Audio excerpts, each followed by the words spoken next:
Hola, yo soy César y este es un video para mi materia de física de primero de preparatoria.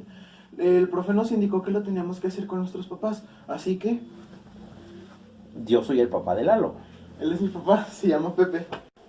Ahora voy a iniciar explicándoles un poco más a fondo las leyes. O bueno, más bien nos meteremos un poco más a fondo sobre cada una de las leyes. Empecemos. Y el día de hoy les voy a mostrar o les voy a explicar las tres leyes de Newton, que son... Empezaremos con la primera ley de Newton. La primera ley de Newton es la ley de la masa. La segunda ley de Newton es la ley fundamental de la dinámica. Y la tercera ley de Newton es el principio de acción y reacción.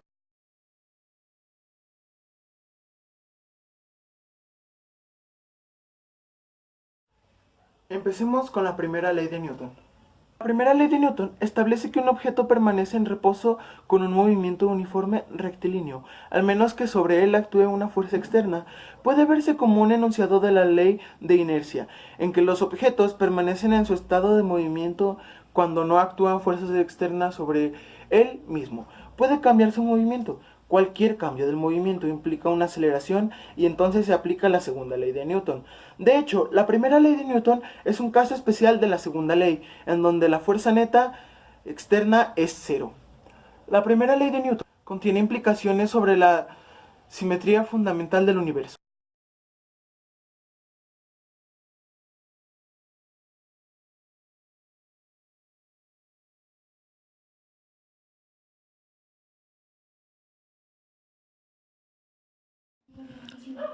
Un ejemplo de la vida real sucede cuando una camioneta lleva en su parte superior, por ejemplo, una caja que no se encuentra asegurada, es decir, no está amarrada al platón de la camioneta con una correa o con una cuerda, sino que está simplemente colocada.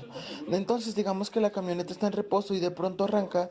Entonces la caja trata de continuar en reposo y se resiste al arranque de la camioneta. Entonces es por esa razón que la caja se va hacia atrás y se deslizará hacia la parte final de la camioneta.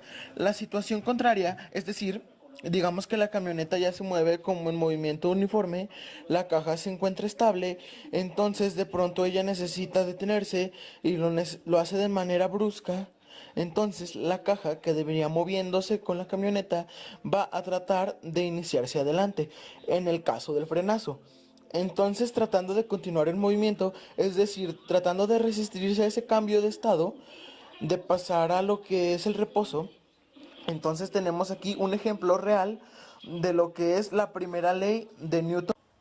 Ahora pasaremos a la segunda ley de Newton. La segunda ley de Newton se aplica en un gran número de fenómenos físicos, pero no es un principio fundamental como lo son las leyes de la conservación. Aplica solamente si la fuerza es una fuerza neta externa. No aplica directamente en situaciones donde la masa cambia, ya sea perdiendo o ganando material, o si el objeto está viajando cerca de la velocidad de la luz, en cuyo caso deben incluirse los efectos relativistas. Tampoco aplica en escalas muy pequeñas o de nivel atómico, donde se debe usar mecánica cuántica. La segunda ley de Newton nos permite comparar los resultados que una misma fuerza ejerce sobre diferentes masas. Mismo pasamos a la última, que es la tercera ley de Newton.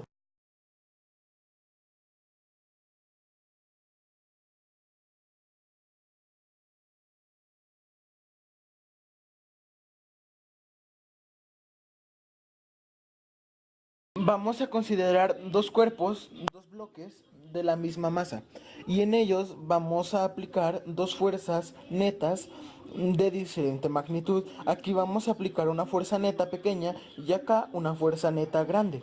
Entonces las fuerzas provocan movimiento. Por eso la segunda ley de Newton se llama ley de movimiento. Si esta fuerza pequeña actúa sobre este bloque de masa m, va a provocar en él una aceleración pequeña. Y acá, esta fuerza grande aplicada sobre el mismo bloque de la misma masa, el anterior, va a provocar una aceleración de mayor magnitud. Como podemos ver, tanto la fuerza como la aceleración son vectores que llevan la misma orientación. Por eso decía que la fuerza neta aplicada al cuerpo provoca una aceleración que tiene la misma orientación de la fuerza. Sí, llevan la misma dirección y sentido. Entonces, tenemos aquí la aceleración, que es directamente proporcional a la fuerza cuando la masa permanece constante. Es decir, con masa constante y poca fuerza tendremos poca aceleración, y con bastante fuerza, bastante aceleración. Ahora veremos qué sucede cuando la masa ya no es constante, sino diferente, si consideramos entonces un bloque de poca masa y uno de masa mayor, pero sometidos a la misma fuerza neta, es decir, con fuerza constante. Si llevamos las dos fuercitas más o menos al mismo tamaño porque son de la misma magnitud. Entonces, como dice que la fuerza provoca movimiento, entonces para este caso, una fuerza neta aplicada a un bloque de poca masa producirá una aceleración considerable, digamos grande, mientras que acá esa misma fuerza aplicada a un bloque de mayor masa provocará una aceleración pequeña, sí, de poca magnitud. Entonces aquí es en donde vemos cómo la aceleración es proporcional a la masa cuando la fuerza permanece constante. Sí, con menor masa, mayor. La tercera ley de Newton dice que todas las fuerzas en el universo ocurren en pares, con direcciones opuestas.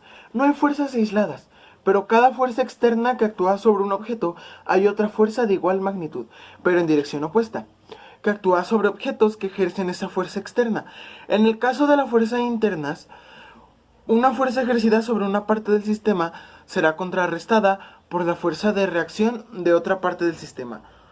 De modo que en un sistema aislado no puede debajo de ningún medio ejerce ninguna fuerza neta sobre la totalidad del sistema. Un sistema no puede por sí mismo ponerse en movimiento con solo sus fuerzas internas. Debe interactuar con algún otro objeto externo a él.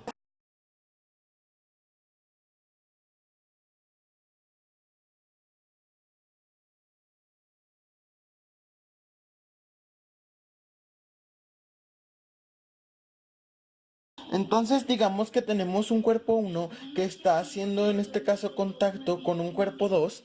Entonces el cuerpo 1, este es 1 y este es 2, el cuerpo 1 ejerce una fuerza llamada 1-2. Entonces el cuerpo 1 y el cuerpo 2. Entonces el cuerpo 2 responde o reacciona con una fuerza que vamos a llamar fuerza 2-1, pero que tiene la misma magnitud y dirección. Sabemos que ambos vectores se engañan poniéndose en líneas paralelas que llevan la misma dirección, pero en sentido contrario. En términos vectoriales, eso sería así: la fuerza 1-2 es igual a menos la fuerza 2-1. Para tener el signo igual, nos dice que estas son magnitud y dirección, pero al tener este signo negativo, es decir, esta fuerza positiva y esta fuerza negativa, nos está diciendo que estos sentidos son sentidos contrarios. Asimismo, concluyo con el video. Espero que hayan entendido mucho y, profe, por favor, espero con lo más grande de mi corazón que me lo califique en vez del examen. Por favor, en serio, me esforcé.